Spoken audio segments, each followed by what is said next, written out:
the Author to Author podcast series with award-winning author Pamela R Haynes. Welcome to the podcast.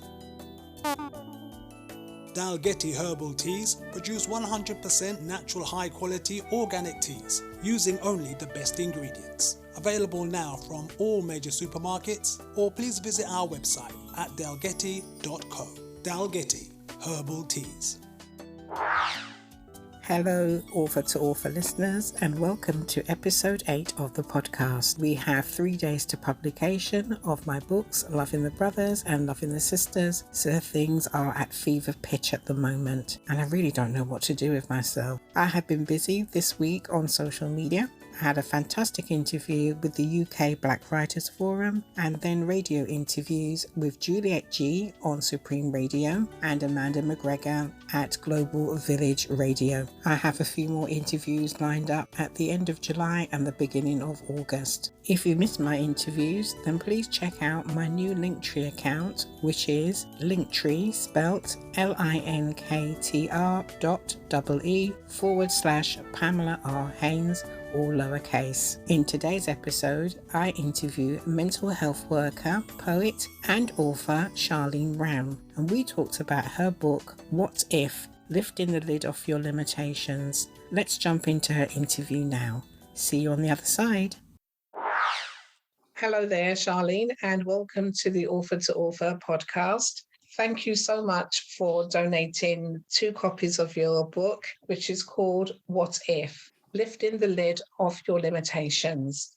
You're very welcome. It's great to be here. Thanks for inviting me. No problem. So where in the world are you from and where are you based now?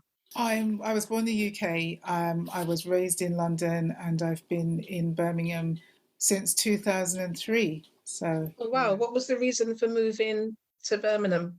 I needed a change, really. So I'd been coming to Birmingham backwards and forwards for the several months, and I decided that, I'm going to just take roots here, really. But I still travel to London on a monthly basis, so I'm getting the best of both worlds. Okay, thank you for that. And in terms of your heritage, where are your family from? Jamaica. Both of my parents were raised and born in Jamaica and came over here in the 60s, really just to change their lives. And So they were part of what everyone's calling now the Windrush generation that came over. They were. Have you had the opportunity to travel to Jamaica? I've traveled to Jamaica, I think it's been 6 or 7 times.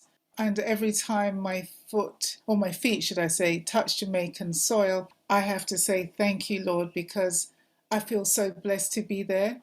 And I don't say that when I go to any other country, but I always say that when I get to Jamaica. It must feel as though you're returning home, even though you were born there, really but you're going. Yeah, that's wonderful. So describe for me what a perfect day in Jamaica would be like. Oh, a perfect day in Jamaica would just be just drifting away in the sun and just allowing the heat just to soak into my body, just to eat the Jamaican food. I particularly love the roast pork or even jerk pork. I just find that their food is just so incredible. I've always said that I think it's worth just buying a ticket, jumping on the plane just for the food, if nothing else. You can't replicate the food in the UK. You just have to go to Jamaica. Oh, absolutely, because these days people are jerking everything, aren't they? They're jerking pasta, they're jerking rice and peas. I've never heard of jerk rice and peas before, but it's not really authentic, is it? Not really. I think you have to go to Jamaica just for the food. It's interesting because I know that I used to work with young people and they would always say to me that they would jump on a plane to go to Jamaica for the food. I think it's awesome, amazing. Any chance of going to Jamaica anytime soon? I'm in discussion of going to Jamaica this year. It will probably be the latter end of the year though, probably for a couple of weeks, but even that would just be amazing. Given, absolutely. That we were free to travel and then you get used to not being able to go anywhere, then to be able to have those discussions about traveling again, I think is absolutely awesome. Great. I hope that comes true for you. Thank you. So your family are from Jamaica, you're living in Birmingham, and you travel to London quite frequently. Tell us about the title of your book, Where did it come from, and what is your book about? My book is called What If? It's lifting the lid off your limitations. And to be honest, it was a collection of poems that I had started to write when I was about 17, 18. And I spoke to a publisher that I knew at the time who goes to the church that I used to visit. He was just commenting on my ability to write, really, and just saying, well, it would be great if I could put together a collection of poems and then write reflective pieces in response. So that's where the idea came from. But it is basically based on my life journey. So there are different accounts of relationships, life, struggles, up and downs, great times, not so good times. So that's where the idea came from. Oh, have you always been a writer? I've always, yeah, just since I was, I think in my early teens, I would just go into my room and try and shut the world out and then just start scribing, really. I was journaling from that age, just writing down my thoughts, the accounts of my days. And then I realized that out of that, I could write poems. And I think I prefer to write poems because they were shorter than writing longer pieces. So that's where it started from, really. But I think for me, even though I've always been a writer, I didn't value the quality of my writing until a number of years later. So are you self-published, independently published, or did you have a publisher do that for you? I had a publisher do that for me. Yeah, I had a publisher do that for me. But this is a revised copy of the book. And so for this account, I have self-published. You have self-published. How did you find that journey, having had an experience with a publisher and then independently publishing? What was that like? I think it was a good experience for me. It allowed me to appreciate some of the wranglings that the publisher had to go through. But it was also nice to take ownership of the book and just supposed to put my own touch on it, really. Such as, I changed the book cover. And so, yeah, I'm really happy with that. So it did have its positives for me in terms of having those rights over the book and how, the final copy looked. Okay, that's great. And in terms of your writing, would you say that you are an early bird? You get up early in the morning at 5 and write, or would you describe yourself as, a night owl and working through the night? I do a bit of both, really. And so I've done the mornings, the early mornings, I've done the evenings, but I also like to take myself off. I tend to diarise when I'm going to write. I find that works better for me. So there are days when I've taken myself off to the park, or pre-COVID, I would take myself off to the coffee shops and just change my environment a little bit. I just felt that just kind of helped to inspire and fuel my writing. So I just seized the opportunities that I had. And I felt that I needed to do that because I think it was sometimes just too complicated just to say, I'm going to try and find the time to write, and then things get in the way. Whereas I found that if I gave it the priority that I felt it deserved, then it was easier to work everything else around that. How easy was the writing process for you? To be honest, I think you're asking me that question, and what comes to mind is when I wrote about my father's passing, and that was the most challenging piece that I've ever had to write. It was quite cathartic in a way, but it was also challenging. I think even though I felt like I had overcome that period, and I appreciate that grief is as long as it needs to be, but I just found that in my writing, it just took me to a different place. And I was quite broken during that period of time. But yeah, I think that springs to mind. I think also when I wrote about a relationship that was really difficult for me, that I had to separate myself from, that was also quite a difficult piece for me to write, and quite painful, really. But I think there was healing for me in that process. And would you say that for people who buy the book, has that been their experience? Have they been able to find healing through reading your book?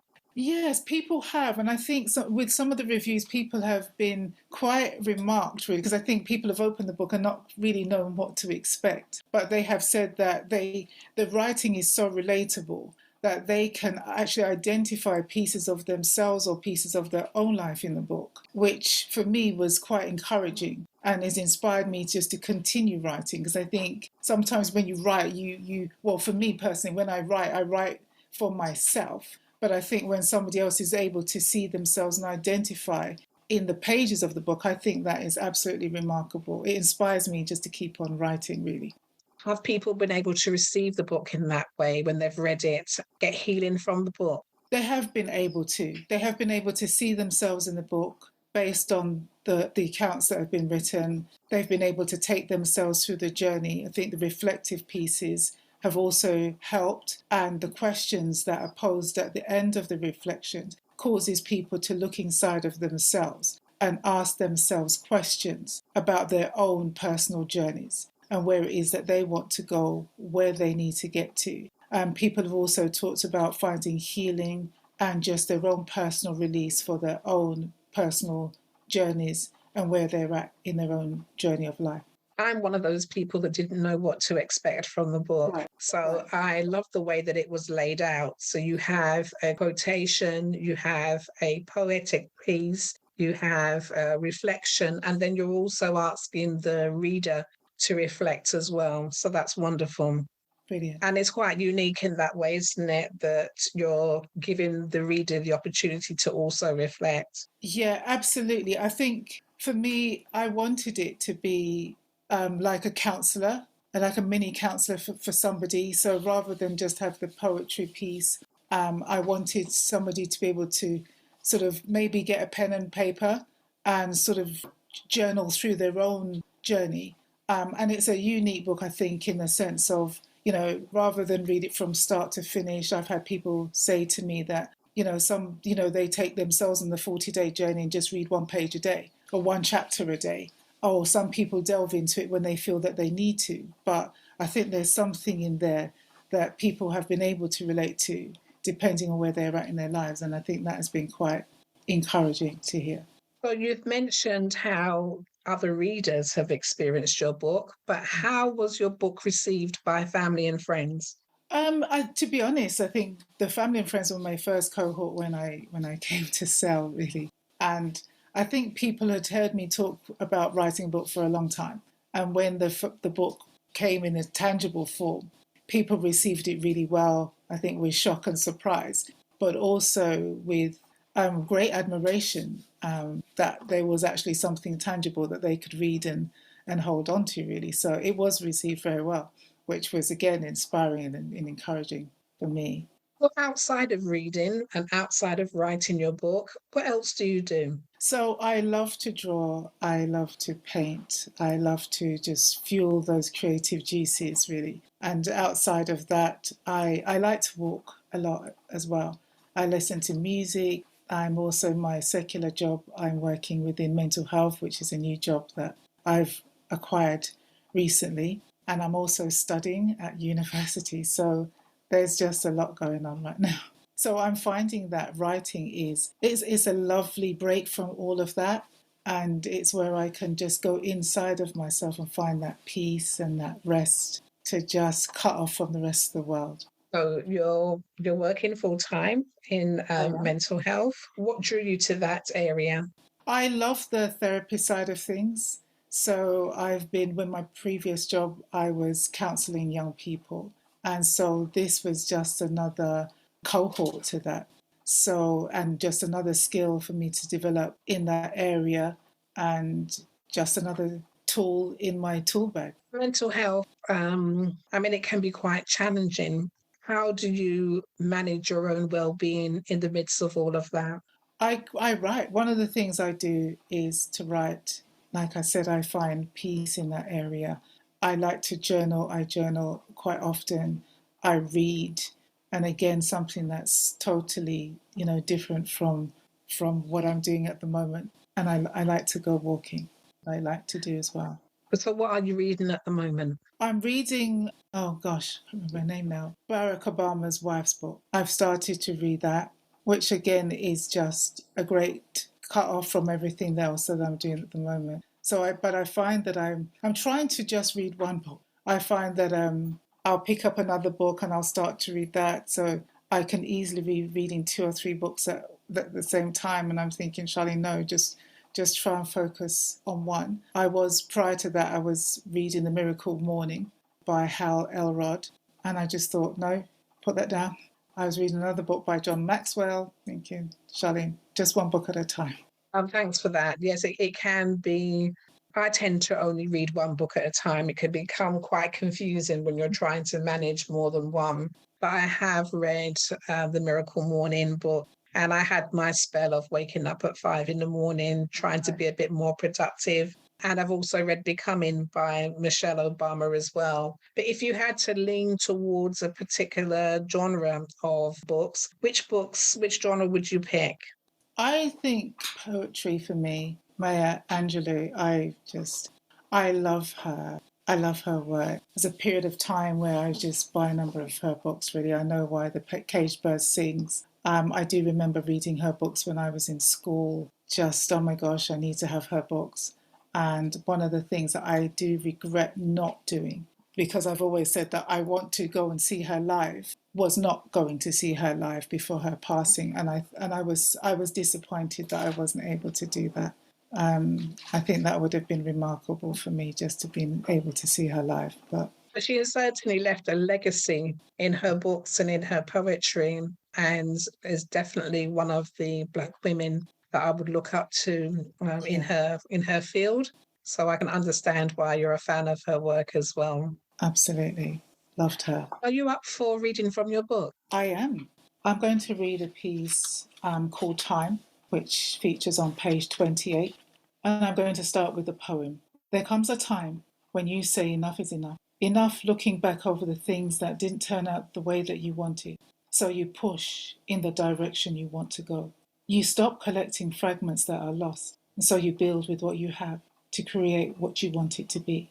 You reflect on the things that you gave permission to gnaw away and decide that you will no longer run away from, but towards your tormentor, knowing that you empower what you feed. Words shape your future, so you boldly declare what is not in the face of what will be. You stop giving excuses for not pursuing your heart and acknowledge the breath of the Almighty within you. Toxic thoughts no longer dishevel you, and you breathe life into the vibrancy of your dream. Life is not about getting all you can, but what you've done with it. So you plant seeds carefully, giving thought to the harvest you want to reap. Death will one day call for you, and what mattered will triumph over what seemed important, but what is not. Time is short, and the moments held yesterday will not pass your way again. So you take nothing for granted, spreading kindness along the way. You say sorry more quickly, loving more sincerely, knowing that the relationships you hold will not always be. Legacies will fall or imprint the world to which will you choose. Then I'll follow that with an affirmation. The hands of time are ticking. Long days are becoming shorter with just as much to do. I don't believe that life was created only for it to dissolve in our hands. Not when treasure is buried within each one of us that for many remains unrealized. Whether it was because we feel we can casually walk through life as we have more than enough time, or because we're afraid to enter the domain of the unknown, the point remains. There is so much untapped potential lying in the grave. Regardless of what we believe, we are only here for a time, and every choice hinges upon a decision. And I don't know about you, but often I find it far easier to complain about change rather than actually pursue it, only to find myself in the same situation, regurgitating the conversation. To be honest, it took some time for me to realize that the pivotal point of change only comes when you're sick and tired of being tired.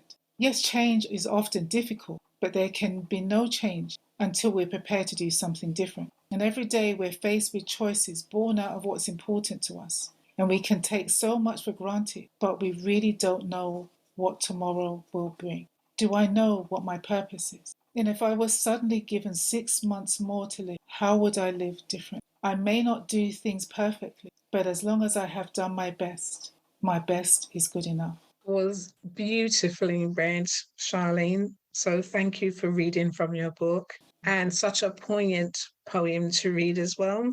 Having experienced loss, as you were talking about your father earlier, is there any more that you would like to add to that poem in terms of your own personal reflection? I think for me, this is very much a personal piece for me. It's called Time. And I think every so often I come back to this piece and I read it, and it's fresh for me as it was when I first wrote it. I just think again, Charlene, what are the challenges that face you that you need to overcome, the things that you feel that are stopping or hindering you, and I think it is worth visiting every so often. If I was given 6 months to live, how would I live my life different from how I've been living it already? I think for me, that's a question that doesn't become stale, but one that stays quite fresh. Yes, wonderful. I think I'm going to reflect on that myself. So thank you for performing that. And do you get a chance to perform live in front of an audience or online? Can you tell us some of the activity you've been doing with your book? I did perform pre-COVID. And again, I've performed in a number of different stages, and different stages, should I say. So the first one was in a pub. It was sort of a Christian event, but they were hosting the event in a pub. And so that was the first time I shared. I've also shared my poetry in church. And I think that was in my very early days, and I didn't know how it was going to be received, to be honest. But yeah, it was received well. I've also recited poems in a community setting again. So, but I am yet to go online. That's another personal challenge for myself, and to share pieces online. I think it would be easier to do that actually than sometimes trying to share things on social media. So in a written form. So yeah, that's another challenge for me. And Charlie, what about an audiobook? Because certainly your voice lends to your poems being read out loud. What do you I, think? I have been asked about that. And to be honest, when I first heard that, I just thought, oh no, I've got the book out there and, it's in the written form. That's great. But then it's trying to appeal to different audiences. And so I was asked, oh, is that something that you will consider? So the Kindle is something that's being worked on at the moment. And following closely behind that, yes, will be an audiobook. I mean, that's wonderful to hear because for me, it's a double treat, not only to have the book, but when the book is read by the author herself, it's like a double treat, really, because the poems are performed exactly how you intended them to. And you read them with such passion as well. And, that will certainly resonate with your audience as well. Thank you. Thank you very much. So that will be my next venture. Well, all the best with it. So, can you tell us about any future plans that you may have, writing wise? I am in the middle of another book, which I started, probably a year or so ago. And I'm coming towards the end of that now. So it's taken me a little while, but I'm coming towards the end. So the next step will be just to have that edited and proofread. But yeah, that's called Courage to Be Me. So it's taken the writer on a reader even on a deeper journey than What If does. So again, it's looking at the self and just challenging the self even more on a deeper level. So I'm looking forward to that. There was another book that I'd also started some years ago. So that's another project that I want to finish up on. And I've recently discovered that I have a collection of poems that have never been published. So that's another project. I think that's going to be the third project that I'm going to be working on. Yeah. Oh, the second book, when is it likely to be published? End of the year. End of the year. I did say end of last year, but I'm coming towards the end of the year now. Sorry, end of the year now. Yes.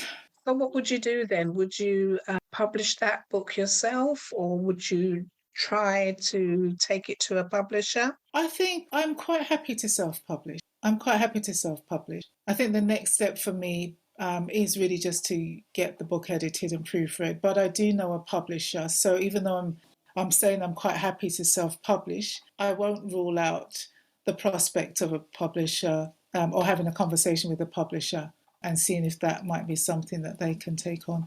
I'm not sure how you found each other. Was it through social media or through me being at an event? But if people wanted to get hold of you, how would they do that? If people wanted to get hold of me, I can be found on my website, which is charlenebrown.co.uk. I'm also on Facebook and Instagram.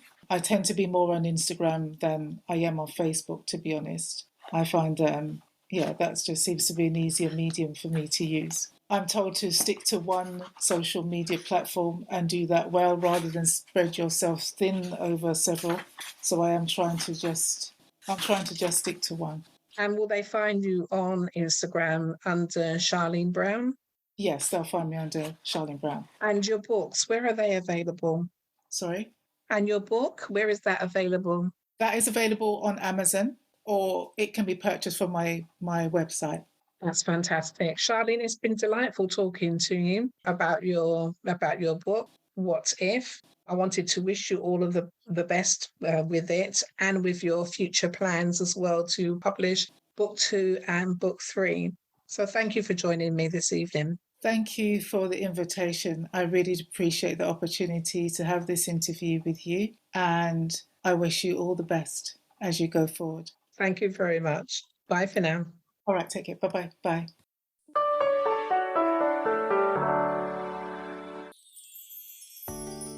I hope you enjoyed my interview with Charlene. It is competition time now. Who is Charlene's favourite author? To take part in the competition, DM me the correct answer on Instagram at lovingtheauthor for your chance to win a copy of her book. Good luck and have a lovely week ahead. Bye for now. Please join Pamela R Haynes for another Author to Author podcast coming soon.